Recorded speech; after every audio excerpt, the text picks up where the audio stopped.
अस्सलाम वालेकुम स्टूडेंट्स, कैसे हैं आप सभी लोग। आज के लेक्चर के अंदर हम हल करने जा रहे हैं चैप्टर नंबर 1 क्लास 11 केमिस्ट्री के सवालात का जो है मज़े वाला सॉल्यूशन। तो इसके अंदर हमारे पास सवालात हैं, गिव शॉर्ट आंसर। ठीक है, सबसे पहली बात बता दूं, मेरा नाम है करतार कुमार और आप ये लेक्चर देख रहे हैं अपने प्यारे से चैनल फेडरल का मंजर पर। मेक श्योर सारे लोग सब्सक्राइब कर लें, ठीक है, लाइक भी कर लें और दोस्तों के साथ शेयर भी कर लें। हमारे चैनल पे आपको क्लास 9 और 11 के तमाम लेक्चर्स मिलेंगे with best international faculty of Pakistan. Well, आपके पास जो आते हैं give short answer. How was an atom to Democritus, एक एटम कैसा था, मतलब यार सवाल लिखने वाले का सवाल मुझे मज़े वाला नहीं लगा। What was an atom to Democritus, how Democritus defined atom according to the Democritus, और how Democritus understood the viewed the atom. ऐसा होता what was an atom to Democritus. अजीब सवाल है। वेल, हमने लिख लिया है। अगर आपको नोट्स का पीडीएफ चाहिए तो इस नंबर पे व्हाट्सएप पे मैसेज करो या नीचे ग्रुप के डिस्क्रिप्शन में लिंक है डिस्क्रिप्शन में, उसमें ज्वाइन कर लो। वहाँ पे आपको ये फ्री के अंदर तमाम नोट्स, बिल्कुल फ्री के अंदर, क्लास 9 10 11 12 के तमाम नोट्स फ्री के अंदर हम देते हैं। ठीक है। An atom according to Democritus was the smallest indivisible particle made up of all matter. He believe that atoms were eternal indestructible and varied in shape and size. उसने कहा यार ये एटर्नल है, इसको तोड़ नहीं सकते, इलेक्ट्रॉन प्रोटॉन का पता ही नहीं था, तो उसने ये कॉन्सेप्ट दिया simple. How did Democritus connect atoms to feelings and properties of matter. तो एटम्स को उसने कैसे feeling and properties of matter से मिलाया। बेटा, Democritus connected atoms to feeling and properties of matter by suggesting that different types of atoms had different shapes and sizes which determined the properties of the matter they composed. For instance, he believed that the sweet tastes were due to the smooth atoms while sour tastes were due to sharp atoms. Sharp atoms होंगे तिरछे और नोकीले, वो आपको जो है आपका जो test है वो ज़्यादा सोर खट्टा करेंगे, कुछ स्मूथ होंगे वो मीठा टेस्ट देंगे। तो उसका ये एक मतलब थोड़ा एक्सपेरिमेंट था, ख्याल था। What was the link of life of the cat with radioactive material. हाँ, एक मशहूर बिल्ली है, बिल्लियाँ तो सबने देखी है। एक मशहूर बिल्ली है श्रोडिंगर की, वो बहुत मशहूर है, श्रोडिंगर केट एक्सपेरिमेंट। ठीक है, बहुत मशहूर है। तो उसकी लाइफ का क्या लिंक था उस रेडियो एक्टिव मटेरियल के साथ। इसको श्रोडिंगर केट एक्सपेरिमेंट थोड़ कहा जाता है। जो केट की लाइफ थी वो लिंक थी रेडियो एक्टिव एटम के साथ। अगर एटम डिके होता तो ये मैकेनिज्म ट्रिगर करता जिससे वो बिल्ली मर जाती। अगर वो नहीं डिके होता तो केट जिंदा होगी। ठीक है। The experiment illustrates the concept of superposition in quantum mechanics. एक कॉन्सेप्ट है, हेवी कॉन्सेप्ट है सुपरपोजिशन इन क्वांटम मैकेनिक्स। आपको डब्बा बिल्कुल बंद है, आपको अंदर शीशे वाला नहीं है, बिल्कुल काला है, आपको पता नहीं अंदर है क्या, चल क्या रहा है, आप देख भी नहीं सकते, ना आवाज़ आएगी ना कुछ, अंदर है। Where the cat can be considered both alive and dead until observe. अब बाहर से तो बंद है, पता नहीं अंदर जिंदा है या मरी हुई है। तो ये एट ए टाइम पर, at single point of time पर टू स्टेट्स पर है। एक है डेथ की, एक है आपकी लाइफ की, लिविंग की भाई, कि इस स्टेट पर है ये।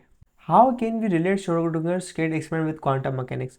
बेसिकली ये समझाता है principle of superposition quantum mechanics में, वेयर एक पार्टिकल मल्टीपल स्टेट में एक ही टाइम पर हो सकता है। एक ऊपर जा रहा हो, एक नीचे जा रहा हो, एक यहाँ पर हो, एक दूसरे मुल्क पर हो, एक का स्पिन यहाँ पॉजिटिव हो, एक का नेगेटिव हो, it A simultaneously eight a single point of time simultaneously. The cat in the experiment symbolizes this paradox. ये paradox है, ठीक है। paradox एक मैथमेटिकल टर्म है जिसका जवाब आपके पास ना हो। Something that is very difficult tough to define straight forwardly। आप straight forward किसी को डिफाइन नहीं कर पाओ। इट्स समथिंग, एक बात को घूम फिर के वही आ रही है। As it is both alive and dead until observed, highlighting the role of the observer in determining quantum states. ये क्वांटम स्टेट्स होती हैं, आपका कोई काम नहीं है इसको डिटेल के अंदर जानने का, छोड़ दो। Define the theory of necessary causation. How did Al Ghazali prove it. अल गजाली ने कैसे उसको प्रूव किया। सिंपल चीज़ थी, अल गजाली ने मस्तियाँ की और इन्जॉय किया, कबाब जीस पे गया और खाना खा के आ गया, नहीं ना, उसने काम किया, समझते हैं। The theory of necessary causation suggested every event must have a cause. हर कोई इवेंट का कोई ना कोई कॉज होता है, हर इवेंट बगैर कॉज का नहीं होता। Al Ghazali challenge this idea by argumented God's will is the ultimate cause of all event. अब खुदा की जो विल है वही अल्टीमेट कॉज है, चाहते उन्होंने, वो चाहेंगे तभी होगा तमाम इवेंट का। He believe that what we perceive as causation is simply God's habit of creating events in consistent order. Basically खुदा वो काम करवाना चाह रहा है, हमने हुक्म किया और ये दुनिया बन गई एक नुक्ते से। ठीक है, वो कहते हैं ना कुन फाया कुन, हमने कहा और ये हो गया। ठीक है, गॉड विल चाहा और ये हो गया सब। ठीक है, उन्होंने कहा अल्लाह ताला ने हुक्म दिया, सोचा और ये कायनात एक नुक्ते से जारी हो गई। Define inductive and deductive reason, बच्चों वाला टॉपिक है। इंडक्टिव रीजनिंग क्या होती है? इसके अंदर जनरल कंक्लूजन को फ्रॉम स्पेसिफिक ऑब्जर्वेशन भाई ड्रॉ किया जाता है। For example, observing that the sun arises every day and concluding that the sun always rises in the east. भाई सन डेली निकलता है और कंक्लूड करना कि आपके जो सन है ईस्ट से निकलता है डेली, ठीक है। डिडक्टिव रीजनिंग क्या होती है? Drawing specific conclusion from general principle, general principle में से स्पेसिफिक निकाला। If all human are mortal, Socrates is a human, then Socrates is mortal. General बात से ना बात, और कोई ये जनरल बात थी उसमें से कोई स्पेसिफिक बात, अब ये स्पेसिफिक बात है वहाँ से एक जनरल बात निकाल रहा है, ठीक है, राइट। दिस इज़ नॉट, ये एक थोड़ी सी पहली वाली एग्जाम्पल थोड़ी वियर्ड एग्जाम्पल है, but this will sound good and थोड़ा कॉन्सेप्ट देगा। आपने कॉन्सेप्चुअल लेक्चर्स अगर देखे नहीं देखे तो हमारे चैनल पे अपलोडेड है, डिस्क्रिप्शन में लिंक है पूरे चैप्टर के कॉन्सेप्चुअल लेक्चर्स का, वहाँ पे जाके देख सकते हैं।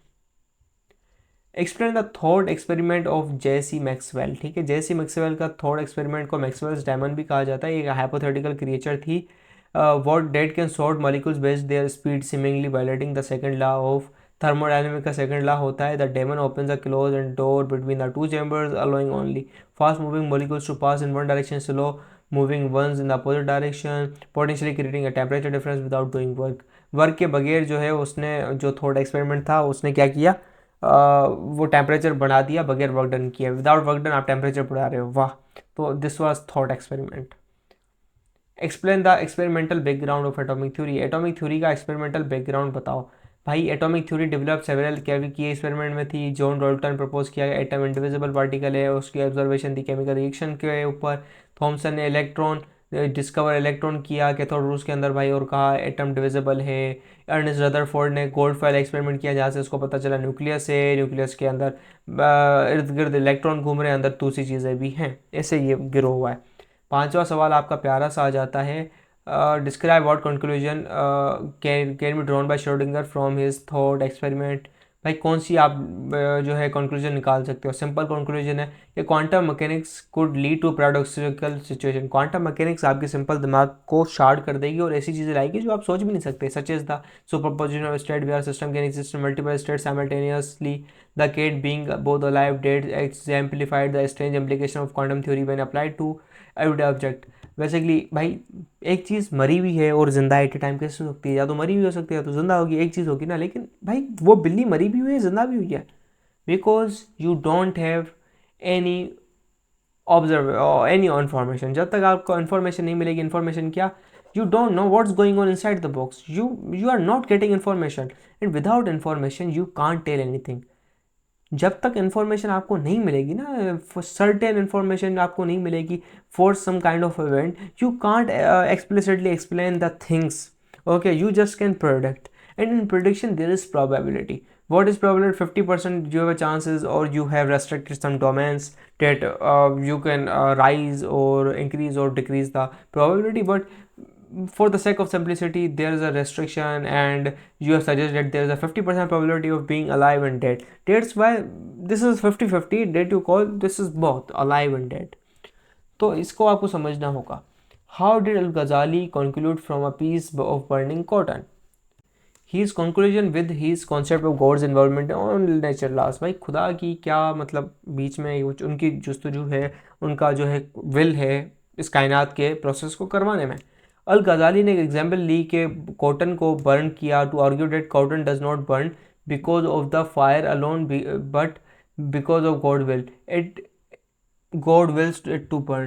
भाई ये आग नहीं जला रही, खुदा की मर्जी है तभी जल रही। He reject the idea of necessary causation and believed that God's direct involvement is necessary for every event including the burning of cotton। अब burning of cotton है ना, आप आग लगा रहे हो इसलिए नहीं जल रही, खुदा की मर्जी है तभी जल रही है। तो इसने कॉजेसमेंट को जो था ना, कोज होगा तभी होगा, उसको ठुकरा दिया इस बंदे ने, ठीक है। Explain Al Ghazali thought experiment was challenge to inductive reasoning. Inductive reasoning के जो बेस पर उसकी क्या थी, उसका जो चैलेंज था इंडक्टिव रीजनिंग पर, एक्सप्लेन करो। अल गजाली का जो थॉट एक्सपेरिमेंट था ना, reasoning by arguing just because we observe a sequence of events repeatedly like fire burning cotton it doesn't mean there is necessary connection between them. We emphasise that each event occurs by God will. हर जो काम होता है खुदा की मर्जी से होता है, not by any inherent natural law, कोई दूसरी चीज़ नहीं होती, thus questioning the validity of inductive generalisation. तो ये वो वाली बात को भाई ठुकरा रहा है, एंड दिस इज वॉट कि वो कह रहा है कि खुदा की मर्जी से होगा, वो चाहेगा होगा, otherwise there is no need of cause के कोई इवेंट करवाने के लिए। Take some examples from chemistry and apply them to inductive and deductive reasoning separately. Example उठाओ इंडक्टिव रीजनिंग के ऊपर, observing that various acids turn blue litmus paper red and concluding that all acids turn blue litmus paper red. Deductive reasoning क्या होगी, known that all acids contain hydrogen ions and concluding that hydrochloric acid being an acid contains hydrogen ions। कि यार ये पढ़ लो, simple सी बात कही हुई है और कोई लंबी नहीं मारी हुई, अगर तुमने एसिड बेस पढ़े हुए हैं अच्छे तरीके से यार। जनरल बात है, इंडक्टिव डिडक्टिव क्या एग्जाम्पल लिख ली प्यारी सी, तुम्हारी जो मर्जी ये थोड़ी लिख के आओ, तुम्हारी मर्जी जो लिख के आ जाओ, ठीक है, लेकिन लिख के आना है, आनी है बात, ठीक है। ये हमारे लेक्चर्स थे। अगर आपको जो पेड पेज उठानी है, फ्री में नोट्स चाहिए और जो है आपको ट्यूशन चाहिए, ऑनलाइन व्हाट्सएप पे मैसेज करो, ग्रुप के अंदर ज्वाइन हो जाओ एंड हमें कहो हमें ट्यूशन चाहिए, तो हम आपको दे देंगे। तब तक के लिए खुदा हाफिज़, दोस्तों के साथ शेयर कर लो वीडियो को, लाजमी सब्सक्राइब भी कर लो, लाइक भी कर लो। तमाम क्लासेस के लेक्चर्स यहाँ पे अपलोड होंगे। फेडरल का मंचन याद रखना, करतार कुमार।